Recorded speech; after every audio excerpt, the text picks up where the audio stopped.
It's the weekly show about Pro AV with the hottest news in the AV industry. It's rAVe TV.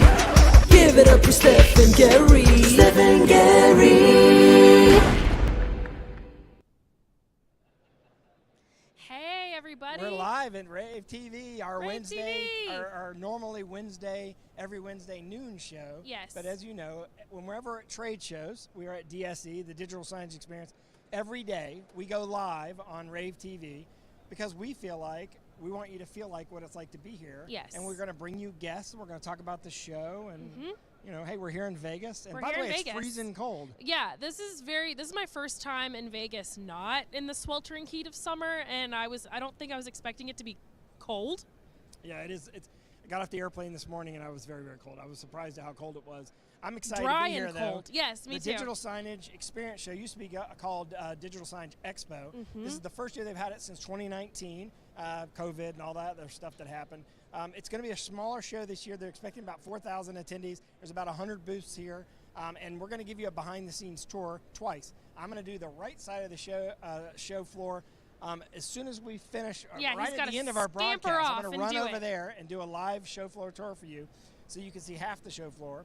And one of the things I'm going to show you is an outdoor, the thinnest, lightest, smallest, fully outdoor digital signage display. It doesn't require HVAC or anything like that. It's freestanding, and it looks like a monitor you'd hang in your house. Yeah. So you're going to be blown away by this. It's going to be worth cool. watching. I'm excited. But I know today we're going to do something a little bit different because we normally talk about products and technology. Yeah, but we're doing this so early. Like this, the show floor has only been open for an hour. Yeah. So we're doing it just like slightly differently. We're talking about the things we're looking forward to. Yeah, and we're going to talk to people. Bless you. Thank Coffee, you. whatever. We're going to talk to people. So we're going to do some interviews today of some of our favorite people that are here on the show floor. You okay, Steph? Yes. Okay. All right, let's bring on Meg Antvel here. Meg and I are friends in a bunch of different ways. Meg is the president and founder of Lumo Play. Talk about who Lumo Play is. So Step off for a second. Lumo Play is an interactive software platform for people who want to do experiential displays at scale. And this is what happens when you're doing live, right? Yeah. like you can't stop the recording. You got to keep going live. Yep. All right. So let me break it down for people as to what Lumo Play does. Sure. That in a practical application, you have the ability to take projection systems, for example, project them on anything, and then make that anything an interactive surface. So one great example of that is in children's museums, you've installed systems where kids in playrooms can you could turn a playroom into an interactive playroom by using projection that you're projecting on the floor, on the walls, and you can gamify it for kids in a hospital, right? Yeah, exactly. And we've been in a bunch of other industries over the last couple of years. Like for example, give us some examples. Probably the one I'm the most excited about is high accuracy sports. Okay. So we released a software development kit at the beginning of the year. So now we have companies who want to develop very focused single-purpose apps for training people to play tennis better, to play soccer better. Oh, that's interesting, yeah. Yeah, and they're basically using our system to track a goal area or a wall or a target area and improve players' performance. So we're collecting metrics and we're able to tell the players what to do to improve their game. Yeah. Now, I've seen systems like that, not as fancy as what you're talking about. My daughters grew up swimming, and you could literally you can shoot them underwater swimming and then put them side by side with like Michael Phelps and show them the difference in the strokes. Have you thought about taking some of the like professional players and then being able to compare yourself side by side? Is that even an application? We haven't personally thought about that, but some of our partners do have partnerships with major leagues in the sporting industry, and so it's definitely something that they're considering. Yeah. But that's one of the really exciting things about releasing an SDK is that the things that we aren't domain experts in, other agencies are able to pick up and run with without having to worry about the computer vision aspect of interactive and immersive displays at all. So we're really excited about the next coming years, just seeing what people are going to create on our platform. I'm happy to have Steph back. Yeah, I'm not dying, choking on air, So love that for me. Well, I give you an example of a project that we worked with Meg on as a prototype for my class at UNC. You helped us with this. Yeah. We actually conceptualized building well, first off, let's back up. Nordstrom, the data shows that for Nordstrom, that the longer that a parent with kids is shopping, the more they buy. Yeah. So when you're bringing young kids into a store, and the shoe department is where they make a lot of money, and the kids don't have anything to play with. In the clothing departments, the kids can hide in the clothing racks and stuff, but in the shoe department they can't hide, and they really can't. They don't want people touching the shoes and Right. stuff, throwing them around, and like you and I used to do. Yeah, totally. But so what we conceptualize is, well, let's project a game on the floor inside of the shoe department, and you worked with my class to come up with this, and using Lumo Play, we developed an idea of like 10 different games that were like 1 minute each to play, so that kids that were there with friends or even with just other kids they meet there, they can play games with each other right there on the floor. And you okay over there? Yeah. You sure you're okay? All right, so this is I'm what dying, happens. but We are it's live. cool. Yeah. The show must go on. Must Steph. go on. But and so what happens is the kids are spending time playing while the parents are shopping. They make more, Nordstrom makes more money, right? Exactly. So that's an example of how you could use Lumo Play technology. Yeah, for sure. And like in the context of digital signage, people use it a lot to not just increase dwell time in stores, but also to draw people into the store. So interactive windows are becoming a big thing. I think people are becoming a little bit, it's easier for them to tune out static digital signage. Yeah. So having something that actually like reacts to them, Minority Report style, is something that is highly in demand now. Yeah, in fact, we were talking about that when you'll see as I was walking the show floor, there's a lot of interactive signage, and I think part of that stems from Steph's generation. They grew up used to touching every display. Yeah, you want to be able to touch had. everything. Yeah, Yes. and so therefore, it's funny that we used to call static signage the paper signs. Now we're calling digital signs that you can't interact with static signs. Yeah. Right? The definition has changed. Well, if you want to learn more about Lumo Play, where do you go? You go to lumoplay.com. There's a free evaluation version that you can download. It runs on Windows, and it's very easy to set up. And kind of like the advantage of the platform is you don't need any technical skills to make your own content for it. Yeah, and I can vouch for that. Although I would say that please have a Mac version. Please have a Mac version. We did have a Mac version. We need more Mac users to buy our software to I get support it, that I get version. It, I get it. Fair. I get it. All my students were Mac users, so we had to get a Windows PC to practice with it. But anyway, Meg, thanks for joining us here live on rAVe TV. No And problem. Steph, we have some other guests, do we not? Yes, we do. We're going to bring out Brandy Alvarado Miranda next. Bam! BAM Marketing. From BAM Marketing. How's it Hi. going, Brandy? It's good. I'm so glad to be here. Of course, we're so glad to have you. Tell me a little bit about what BAM is doing here at DSE.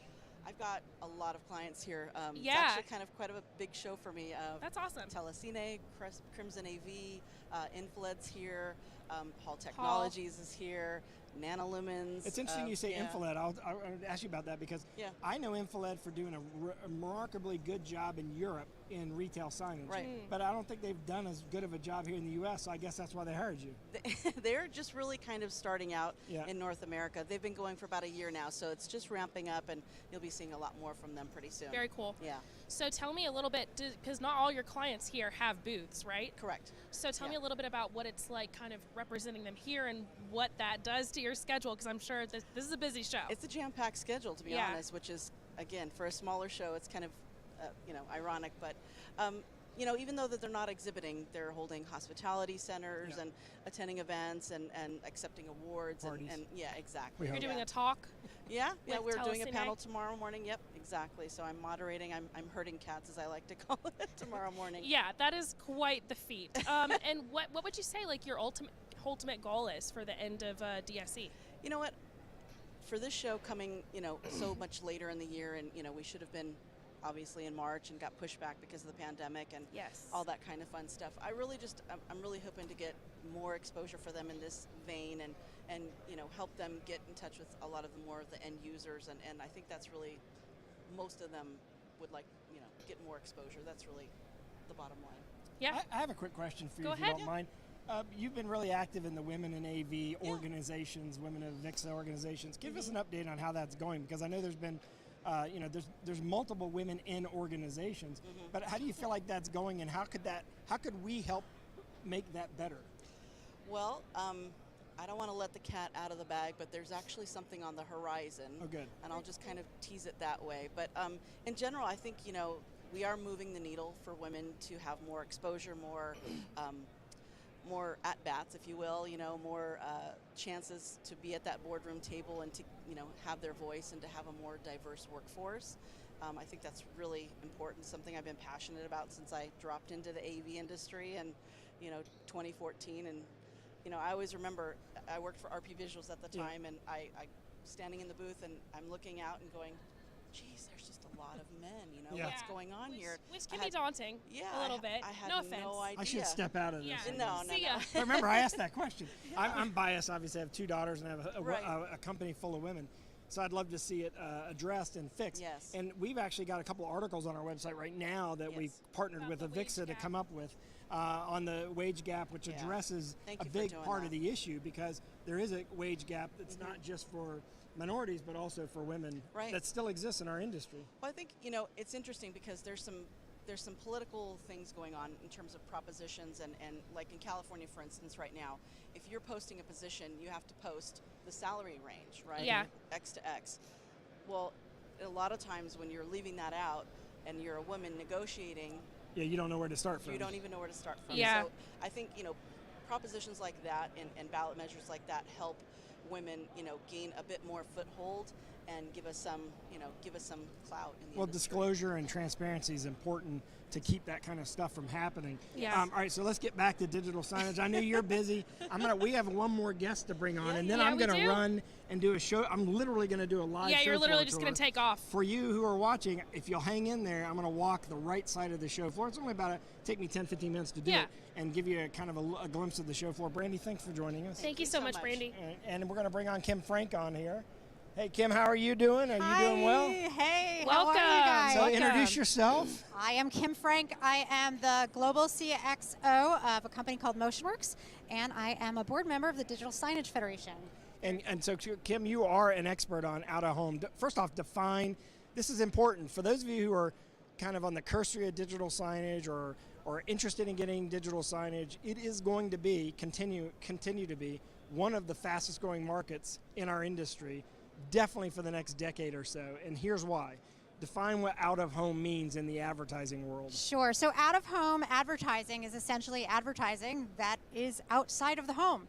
And in some cases it's traditional or static and printed. In other cases it's digital, like here in the digital signage experience. And it's a growing channel. It's one of the only growing traditional media channels. So we're expecting skyrocketing growth. But I think what's really interesting here is how the lines are really blurring about what's a media channel and what's signage and what's advertising and what's content. So I think there's huge opportunities for growth. And I think that's an interesting comment, because when you talk to advertising professionals, if you say the term digital signage, they don't even know what you're talking about. They just see it as a way to display advertising content, right? They just see it as a media device. And what's interesting about this is I've been teaching advertising for now almost 15 years. During the time I've been teaching, television advertising, which everyone knows what television advertising, has gone from 65% of the total global spend of advertising dollars in the world, right? So 65% of advertising dollars are spent in television. Now it's down to about 45%. So in the last 15 years, that's gone down 20%. One of the major beneficiaries of that, obviously, is social media. The second is out-of-home digital signage. For sure. Obviously, my view on this is one day this show will just be part of the advertising industry. Yeah, we love that. That sounds great. Don't you think it would be? I mean, it should be? There's so much opportunity out there to have advertising in places where people are making big key decisions, right? You're at the moment of purchase, and there's a sign there that can be communicating to consumers. And as data get better and better, and we start to understand who those people are and what they're buying and what they like, we can do an even better job of contextualizing the communications to them. And it's also automated now. We were talking about programmatic earlier, being able to sell that signage without having to have a whole fleet of salespeople is a huge benefit. And basically what that is automating the process of putting advertising on signs. And you see it now already. You just don't realize it. Next time you're at your bar and you're watching the game, I'll bet you a lot of those monitors or televisions are wrapped in advertising content. And the way it gets there, one of the ways it can get there is through what's known as programmatic advertising. And this is all emerging in the advertising industry. Like literally, it's definitely less than 1% of the total, maybe 2% of the total of the advertising industry. So it's only going to go up as less money is being spent on television advertising. I know that we worked on a report and we worked with your organization and others on building a report of like what the future of signage could hold and sort of defining some of the terms. But ultimately, kind of where are we with analytics and measurement, in signage, in out of home specifically? Sure, and there's so many different kinds of measurement, right? There's how many people saw it. There's did those people who saw it convert by visiting a website, or did they make a purchase? Attribution and targeting. There's so many different kinds of measurement. It just gets better and better all the time.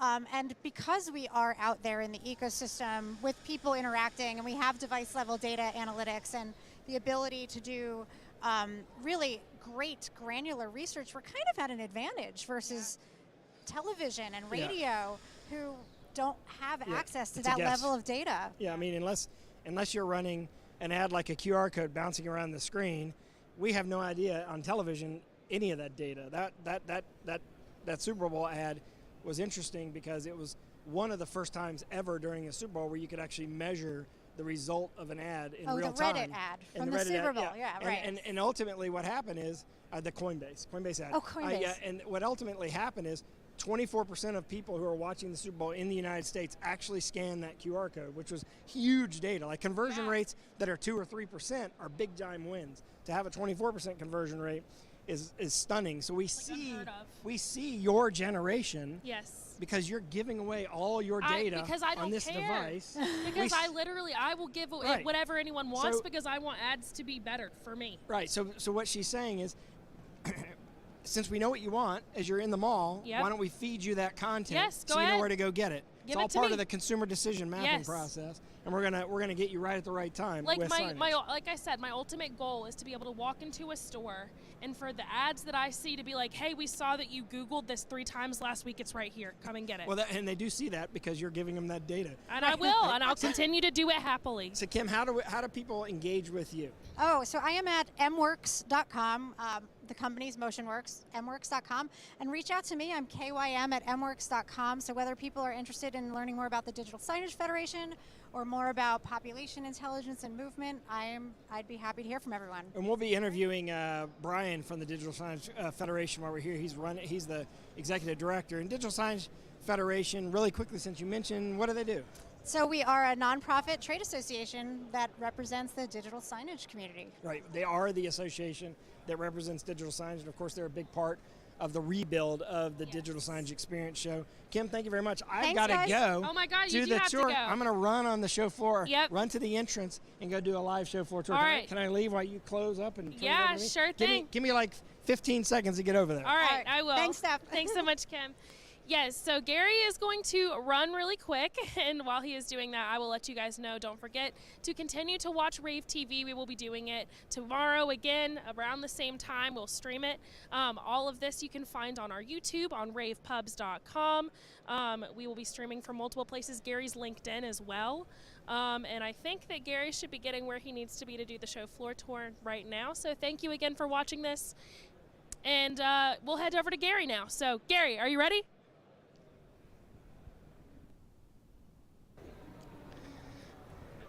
Hey everyone, this is Gary K back here. Obviously, we're in the middle of towards the end of doing rAVe TV for the day. This is the first day of the show, and I thought I'd run over here and give you a show floor tour. We're going to divide it into 2 tours, one on Thursday today, one on Friday. So here's the entrance. This entrance was done by Bright Sign.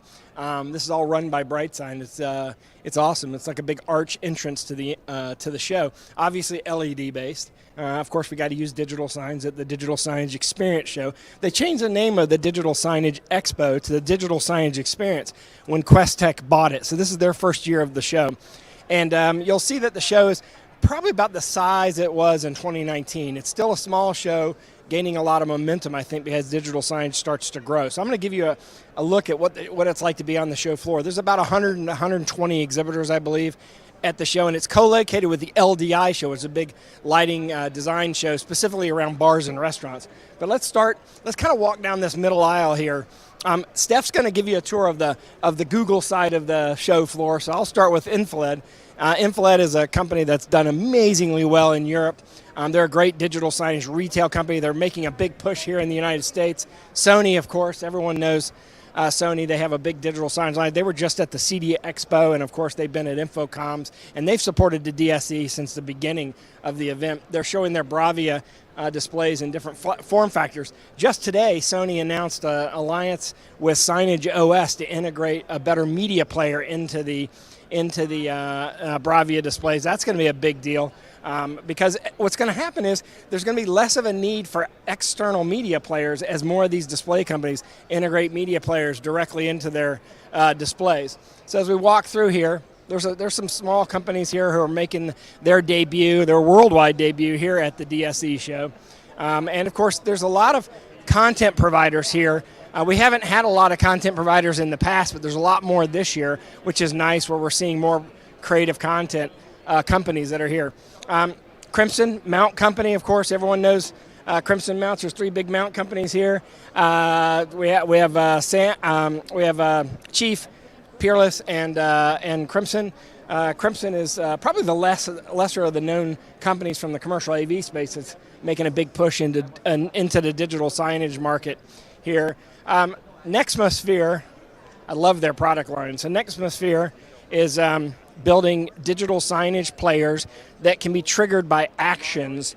So, for example, they make software and interfaces that allow you to do things like take a content media system or signage player and make it where when you lift a product off a retail shelf, it tells you about that product. So you can see different applications here. So if this all works, as I lift this product, it's going to focus on what this product does, right? So it's real-time digital signage based on what your interest is. So that trigger happens thanks to Nexmosphere, which makes the retail experience a little bit more interesting, right? So as I pick up a product, it tells me what that product is and how much it costs and whether or not it's in stock and so on and so forth. Of course, you can do that with a button as well. You can do that. You don't need to have it to be touch sensitive or motion sensitive.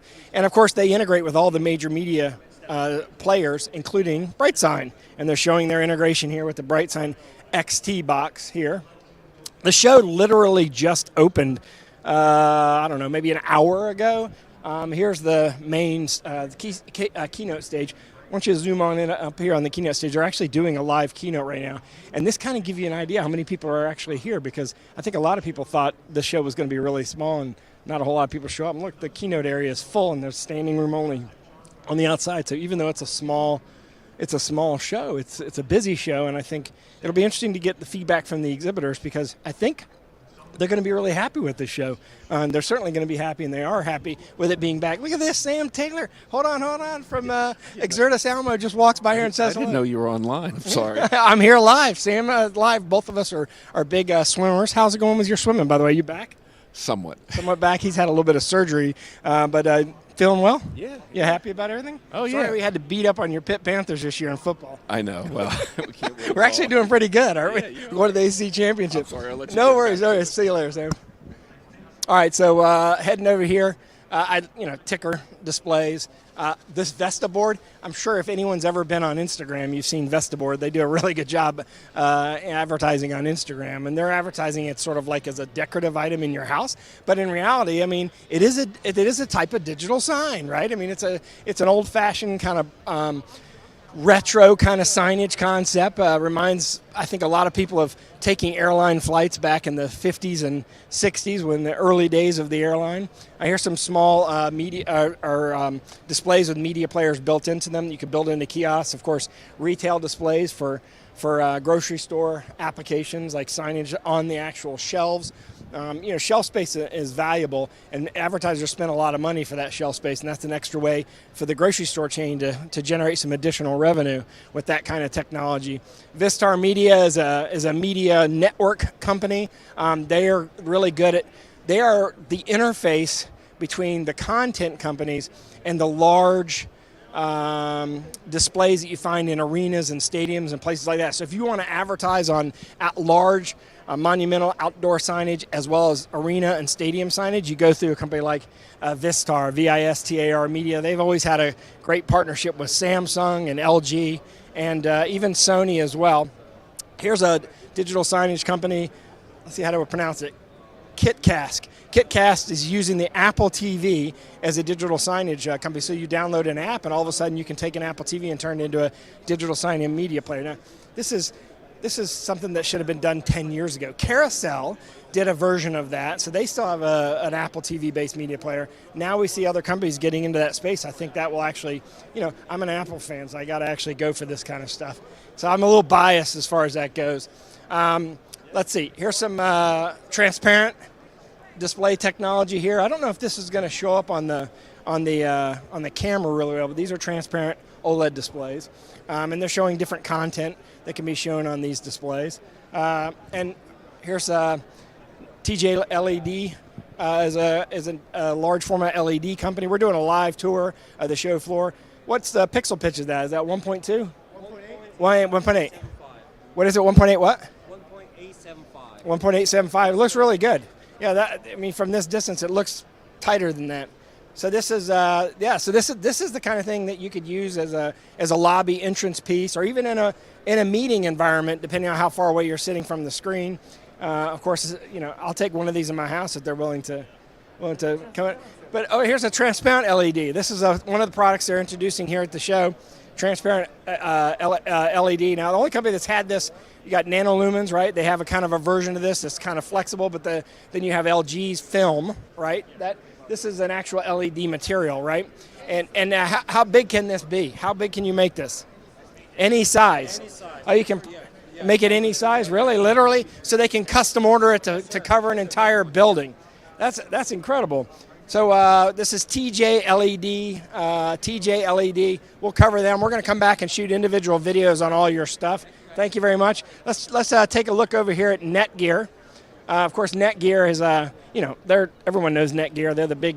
You got Cisco and you got Netgear. Netgear's the only company that's really focused on the Pro AV, digital signage, and UCC markets. They actually have a division, Netgear AV, that focuses specifically on helping integrators, and they'll even design systems for free. Of course, they're going to integrate Netgear gear in it, but that's okay. They'll even design systems for free for you if you want to kind of learn how to do AV over IP. Now, what's interesting about networking in digital signage is the digital signage market has been on the network for more than a decade. Like, this is not new for digital signage. The AV side of that and the UC side of it is more new. John Hinkle, how you doing, man? Happened to walk up. Here you are. We're gonna come back and do an interview, but at the same time, I'm doing a live show floor tour right now. You're actually live on my LinkedIn and all the other places. Fantastic. That you are. Hey, everybody. How's the show been for you so far, even though you've only been open an hour? It's open an hour. We're just excited. There's a good buzz already, which is cool. The show's back, and we're really happy to be part of it. Yeah, and the keynote is full. So a lot of people are back in the keynote area, and they're actually doing the keynote on the show floor this year since they have the space. But anyway, we'll come back and shoot videos of, I think all of our viewers and readers are familiar with Netgear AV, now the division inside of Netgear that focuses on digital signage, UCC, and AV applications with the new branding there. I will be back, John. Thank you. Jet Built, of course, everyone knows Jet Built. They help you design systems, right? I mean, they make the platform that helps integrators design systems and make sure they're profitable and make sure you're giving them documentation that looks really nice. What's that? How you doing, man? How you been, Tom? You doing well? Yeah. Good. I'll be back. We're on live, so I gotta move around. I can't stand still. All right, let's see. What else do I want to show you here? There's TSI Touch. Now, TSI Touch makes overlays for any LCD company. They're not just, they have their own LCDs, but they make overlays for any LCD company here. And of course, interactive signage is going to grow as Gen Z and young millennials continue to enter our market, because millennials and Gen Z like to touch things. They're used to the iPhone, right? They like that interface. So static signage is not as interesting as interactive signage. Let's see, what else do we have here? We got a crowded area. I'm gonna walk through. Sorry for stepping on your shoes there. Let's see, what do we have here? Well, that's an interesting. Looks like the display is kind of floating there. Midas Aria is showing a thin, light outdoor display. So that's an outdoor display. Go over there and let's take a look at this, because usually outdoor displays are really chunky and large. This is about 2 inches thick, which is pretty amazing for an outdoor display. Wow, that's really nice. Once you come around this, Abby, and show them the thickness of that or the depth of that, it's very impressive. Is it IP65 or what is the rating on this? IP65. That's amazing for the size and the form factor of this. Yeah, so definitely come back and check them out. What's this booth number here? 915. We'll come back and shoot videos of this company. What company is this? Global Display Solutions. Okay, good, good. I see you also have e-ink displays as well, which what's interesting about e-ink is it doesn't provide any power until you change it, basically, so can run forever on a battery. Not totally forever, but can make it run in a year or two, depending on the application. Solar panels, yeah. Yeah. So I'll tell you what, I'm going to end my tour right here in your booth. What is your name? I'm Marco Cohen. Mark? Marco Cohen. Are you the owner of the company or the founder? What are you? I'm involved heavily with the company, yeah. I've right. been around a long time. How do we find this company? Because you got this neat e-ink displays, large format LED. What is that? What's a pixel pitch of that? 1.2 millimeter pitch. 1.2. 4K display, 4K. yeah. This is GDS? This is Global Display Solutions. And of course the outdoor display. That is the thinnest form factor outdoor display I've ever seen. It really is, and it's our new display called Midas. It's a product family, and it comes in different sizes, and it's probably our greatest achievement today in an outdoor display, so we're very proud of it. All right, well, we're going to come back here and shoot individual videos on everything so that you'll have it. You can see all of our coverage of DSE at ravepubs.com. Just click on the DSE link. Thanks for watching this live tour at the end of Rave TV today. This live show floor. So we're doing half of the show for the right half. We'll do the left half tomorrow. Thanks for watching. It's the weekly show about Pro AV with the hottest news in the AV industry. It's rAVe TV. Give it up for Steph and Gary. Steph and Gary.